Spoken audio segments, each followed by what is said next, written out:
अध्याय 26 खेलने के लिए तैयार। एल्डन का दृष्टिकोण पीओवी। होवर कार की गुनगुनाहट हवा को चीरती हुई आवाज के सामने फीकी थी, जो एवलोरिया के चमकते क्षितिज के ऊपर तेजी से बढ़ रही थी। अंदर एल्डन वॉन क्रेस्ट वाले हाथ बांधकर बैठा था और रंगीन खिड़की से बाहर फैले शहर के नज़ारे को देख रहा था। वाहन की हल्की रोशनी में उसके तीखे चेहरे के हाव भाव केवल एक सूक्ष्म चिंतन को दर्शा रहे थे। उसका ड्राइवर एलरिक नाम का एक बुजुर्ग व्यक्ति कुछ नहीं बोला। वो जानता था कि जब एल्डन सोच में डूबा हो तो उसे टोकना ठीक नहीं है। इस बीच एल्डन ख्यालों में खोया था।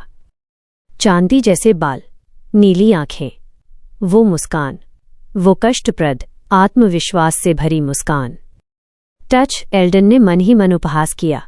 मुश्किल से एक हमले से बचने के बाद भला कौन इस तरह मुस्कुराता है? वो नाराज नहीं था, बिल्कुल नहीं। उसे बस एलेक्स थोड़ा सा परेशान करने वाला लगा, एक ऐसे तरीके से जिससे उसके तलवार वाले हाथ में खुजली होने लगी और उसकी प्रतिस्पर्धी आत्मा जल उठी। वो लड़का निश्चित रूप से मुझसे ज्यादा सुंदर नहीं है, वो बड़बड़ाया। एलरिक ने अपनी भौहें उठाईं लेकिन कुछ नहीं कहा।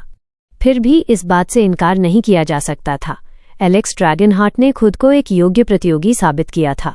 उनका पिछला अभ्यास सत्र बराबरी पर समाप्त हुआ था और ये बात एल्डन को इस तरह परेशान कर रही थी जो उसे पसंद नहीं थी। इसलिए नहीं कि वो हार गया, नहीं, उन दोनों ने ही अपनी पूरी ताकत नहीं लगाई थी। उन्होंने केवल तलवार कला, स्वॉर्ड आर्ट्स का उपयोग किया था। कोई माना विस्फोट नहीं, कोई डोमेन तकनीक नहीं, कोई शारीरिक वृद्धि नहीं, शुद्ध तलवारबाजी। और तब भी वो लड़का उसका मुकाबला कर रहा था। वो मजबूत है, एल्डन ने आंतरिक रूप से स्वीकार किया, लेकिन इसका मतलब ये नहीं है कि मैं हार जाऊंगा। वो सीट पर पीछे की ओर झुक गया, आंखें सिकोड़ते हुए। किसी चीज ने उसे बताया कि एलेक्स ने भी अभी तक सब कुछ नहीं दिखाया है। ये विचार रोमांचक भी था और परेशान करने वाला भी। डिंग। उसके ईथर पैड पे एक नोटिफिकेशन आया।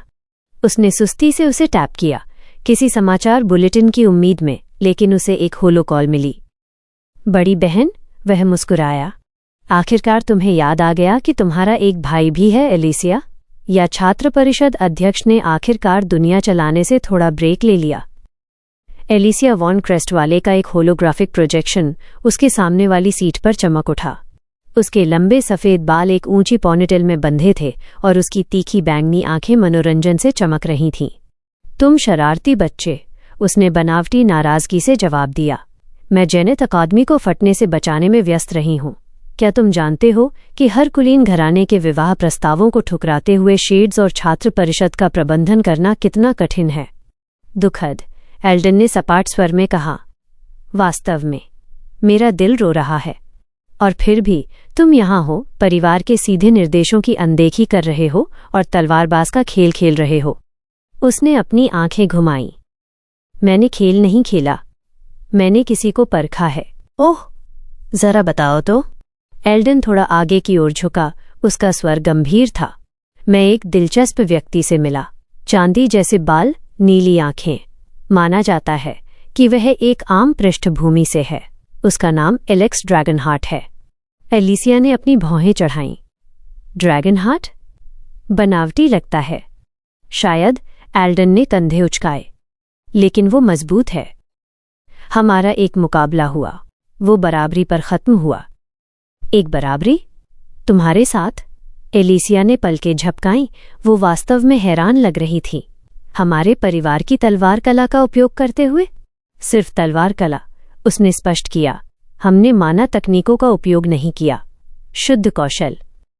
और वो टिक पाया? उसने विचार किया, आंखें सिकोड़ते हुए। दिलचस्प। हाँ, मुझे भी यही लगा। फिर भी, उसने खारिज करते हुए हाथ लहराया।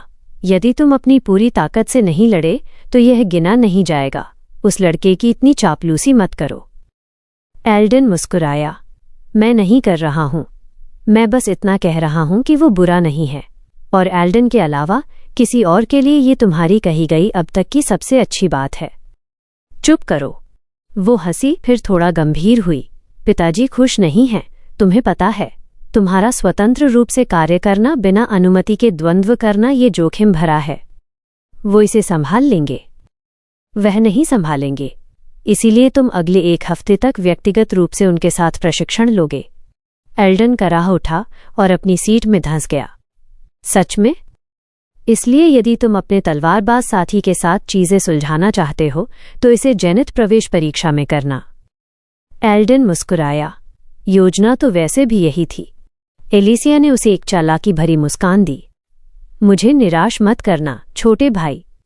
अगर ये एलेक्स नाम का लड़का तुम्हारा ध्यान खींचने के लिए पर्याप्त दिलचस्प है तो शायद वो नजर रखने लायक हो सकता है। वह मुझसे ज्यादा सुंदर नहीं है, एल्डन ने एक बार फिर अपनी बात पक्की करने के लिए जोड़ा। किसी ने नहीं कहा कि वो है, एलिसिया ने बमुश्किल अपनी हंसी रोकते हुए कहा। इतने बचाव की मुद्रा में क्यों हो? मैं नहीं हूं। एलिसिया द्वारा उसे विदा करने के साथ कॉल समाप्त हो गई।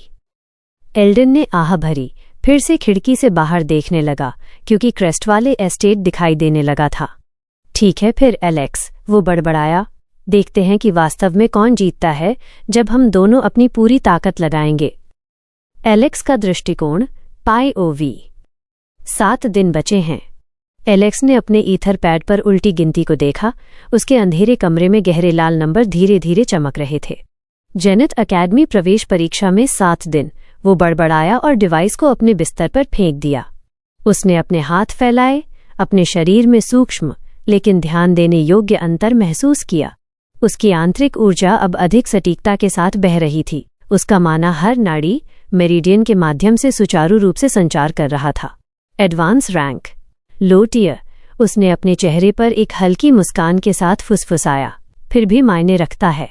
उसकी उंगलियां एक छोटी नोटबुक के पन्नों को पलटने लगीं जहां उसने अपने लक्ष्य लिखे थे। परिष्कृत नियंत्रण, बेहतर सहन शक्ति और अब एक हथियार। वो उठा और खिड़की की ओर चला। एवलोरिया शहर नीचे नियॉन सितारों के कैनवास की तरह जगमगा रहा था। रात के आकाश की ओर देखते ही हवा के एक झोंके ने उसके बालों को लहरा दिया। उसके विचार लिली की ओर चले गए। पिछले कुछ दिनों में उसने कई बार उससे मुलाकात की थी। अब वह स्थिर थी। ईथरन क्लिनिक के कुलीन विभाग से उसे जो उन्नत देखभाल मिल रही थी, उसने सुनिश्चित किया कि उसके जागने की सबसे अच्छी संभावना हो। हर मुलाकात उसे याद दिलाती थी कि वो ये सब क्यों कर रहा था। उसके लिए, अपने लिए, अज्ञात भविष्य के लिए। वह धीरे से हंसा। यह लगभग हास्यास्पद है, उसने अपने बिस्तर पर लौटते हुए कहा। एक पल, मैं सिर्फ एक VR गेम में मेहनत कर रहा हूं और अब मैं चांदी के बालों वाला, तलवारबाजी के कौशल वाला एक लड़का हूं जिसकी एक काल्पनिक तकनीक की दुनिया में प्रवेश परीक्षा होने वाली है। वह बिस्तर पर गिर गया और छत को घूरने लगा। वहां डटी रहो बहन, वो उसके माथे पर हाथ फेरते हुए फुसफुसाया। बड़ा भाई लेवल अप करने जा रहा है और तुम्हारे लिए वो चॉकलेट फाउंटेन खरीदेगा जिसके बारे में तुम बात करती रहती थी। उसका पेट गुड़गुड़ाया। शायद नाश्ते के बाद उसने जोड़ा। उसने अपने लिए कुछ अंडे और टोस्ट बनाए, एक गिलास सिंथेटिक संतरे का रस निकाला और खिड़की के पास बैठ गया। बाहर शहर जीवंत था। होवर कारें, होलोग्राम, भोर में टिमटिमाते नियॉन संकेत। उसकी निगाह दीवार के पास वाले दराज की ओर मुड़ी। अंदर एक सूची बंद थी। बिक्री के लिए उपलब्ध उच्च श्रेणी के हथियारों की सूची। 7 दिन, एक अच्छा हथियार और एक योजना। एलेक्स ने आईने में अपना प्रतिबिंब देखा। उसके चांदी जैसे बाल थोड़े अस्त व्यस्त थे। उसकी आंखें पहले से कहीं ज्यादा तीखी थीं। अब जब सारे मोहरे अपनी जगह पर हैं, उसने मुस्कुराहट के साथ कहा, मैं खेल खेलने के लिए तैयार हूं। कहानी जारी रहेगी।